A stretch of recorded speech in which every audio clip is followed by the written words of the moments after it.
Maghanda ng emergency kit na may lamang pagkain, tubig, flashlight, first aid kit at mga importanteng dokumento. Alamin ang ligtas na lugar sa loob ng bahay, paaralan o opisina kung saan maaaring magtago kapag may lindol. Makipag-ugnayan sa barangay at pulisya upang malaman ang mga evacuation site at emergency hotlines. Duck, cover and hold. Yumuko, magtago sa ilalim ng matibay na mesa at humawak hanggang matapos ang pagyanig.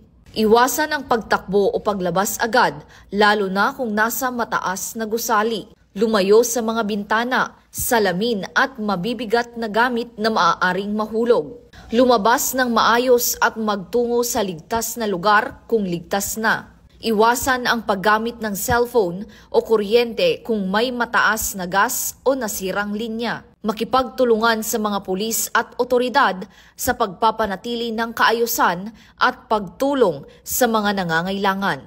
Hinimok ng PNP ang publiko na manatiling kalmado, alerto at disiplinado sa mga ganitong pagkakataon.